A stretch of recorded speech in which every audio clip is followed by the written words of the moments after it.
মাননীয় গণ্যমান্য, আমি আবারও চোদনা হয়ে গেলাম। মূর্খ মানুষ তো, ছোটবেলা থেকে মুখ খারাপ বাইর হয়। আজকে একটু অশিক্ষিত মানুষের কিছু মুখ খারাপ বাইর হইতে পারে, তাই তারা মুখ খারাপ সহ্য করতে পারেন না। মোটামুটি আর কি, তারা একটু দূরে থাকাই ভালো। তো যাই হোক, যে কথা বলেছিলাম মানে করছিলাম আর কি, মানে ফাইনাল নিয়ে তো এতদিন অনেক কথাই হয়েছে, তাই না? মানে যে কোনো বিষয়ে ফাইনাল, মানে এটা হবেই, এটা হইতেই হবে, কিন্তু হয় না। খেলা শুরু হয়, খেলা মাঝপথে এসে আটকে যায়, ফাইনাল আর ফাইনাল। যাই হোক, সে কথা করছি না। কথা হচ্ছে যে আসেন একটু সেমিফাইনাল নিয়ে কিছু কথা কই। মানে ধরেন, যে হারে শিশু ধর্ষণ বেড়ে গেছে, মানে বাংলাদেশের বর্তমানে যে অবস্থা, তাতে করে তো মনে হচ্ছে মহা দুশ্চিন্তার মধ্যে দিনকাল যাচ্ছে। মানে এই যে একের পর এক, একের পর এক, 5 বছর, 6 বছর, 7 বছর, 8 বছরের শিশু ধর্ষণ, এবং মানে বিকৃত মস্তিষ্কের যে মানুষগুলো, তাদের সেই শিশু ধর্ষণ তো করছেই, মানে তারপরে আবার সেই শিশুকে একেবারে খণ্ড বিখণ্ডিত করে মানে তার মৃত্যু নিশ্চিত করছে।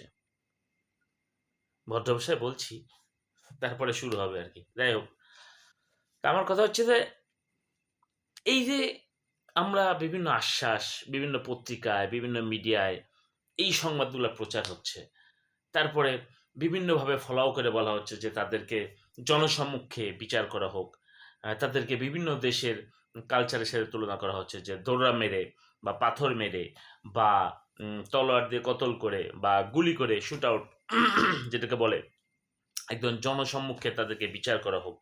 কিন্তু বিচার হোক হোক হোক এটাই চলছে সেই কবে থেকে আসছে আজ পর্যন্ত।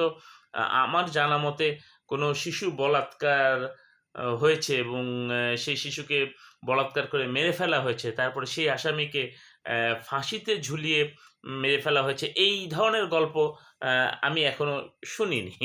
মানে মিডিয়াতেও হয়তো দেখিনি, দেখলেও মনে নেই। দেখ, আমার কথা সেটা না। আমার কথা হচ্ছে যে এদের শিশু ধর্ষণ হচ্ছে, এদেরকে ওই ফাইনাল পর্যন্ত আমরা একটু পরে নিয়ে যাই। আমরা তো আসলে একটু সেমিফাইনাল খেলি। সেমিফাইনাল বলতে আমি বোঝাচ্ছি, ধরেন যে শিশু ধর্ষণ হলো বা যে শিশুকে ধর্ষণ করে মেরে ফেলা হলো, যে আসামিকে ধরা হবে, সেই আসামিকে কুইক একটা অ্যাকশন, মানে ফাইনালটা আমরা পরে, প্রথমে সেমিফাইনাল। তার প্রথম কাজ হবে হচ্ছে সেই যেই উত্তেজনায়, শরীরের যে উত্তেজনায় যেই দণ্ডায়মান হয়, সেই দণ্ড, সোজা বাংলা ভাষায় যেটাকে বলা হয় নুনু, সেই নুনুটাকে গোড়া পেরে কেটে দিতে হবে। এবং তার 2টি হাত, এই যে 2টি হাত, এই 2 হাত একদম গোড়া থেকে বিচ্ছিন্ন করে দিতে হবে। সে বেঁচে থাকুক। এই শাস্তিটা হতে পারে কোনো অপারেশন থিয়েটারে তাকে ঢুকিয়ে কোনো চেতনানাশক ইঞ্জেকশন না দিয়ে ডাইরেক্ট নুনু কাটা এবং হাত গোড়া পেরে কেটে দেওয়া, বেঁচে থাক। এটা হচ্ছে সেমিফাইনাল খেলা।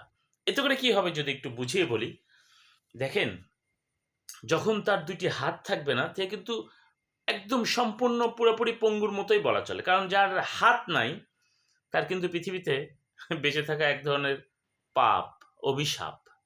কারণ সে এই হাত দিয়ে কিছু করে খেতে পারবে না।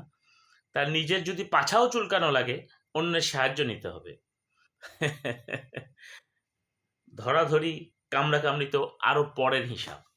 তারপর আসেন, তার যখন রাস্তা দিয়ে কোনো শিশু বা বাচ্চা বা নারী যাওয়ার সময় যখন সে উত্তেজনায় উত্তেজিত হবে, তার সেই দণ্ডায়মান দণ্ডটি মানে নুনুটি আর ফুল টাওয়ার পাবে না, কারণ নুনুই তো নেই। ও হ্যাঁ, বলে রাখা ভালো, বিচি কিন্তু কাঁচা যাবে না, যে 2টো বিচি থাকবে ওটা থাকবে। তাতে করে কি হবে, ওই টং টং টং টং করে বিচি 2টো যখন বাড়ি খাবে, তখন তার পুরনো স্মৃতি মনে পড়ে যাবে। কিন্তু চুলকানি উঠে গেলেও যেহেতু হাত নেই, চাইছে চুলকাতে পারবেন না। তো আসুন, প্রথম শাস্তিটাই হোক সেমিফাইনাল, নুনুর আগা থেকে গোড়া পর্যন্ত বিচ্ছিন্ন, সাথে 2টি হাত বিচ্ছিন্ন। তারপরে যদি ফাঁসি আপনারা দিতে পারেন দিবেন, না দিতে পারলে নাই। এতে করে আমার কোনো আফসোস নাই। গরিবের একটাই চাওয়া, মাননীয় গণ্যমান্য একটু দেখবেন, এই সেমিফাইনাল রায়টা যদি কার্যকর করা যায়, তাহলে আমার মনে হয় ইমিডিয়েট একটা কারেন্ট পিক আপের মতো কাজ হবে। দেখেন, একটু ভেবে দেখেন, যদি করা সম্ভব হয়।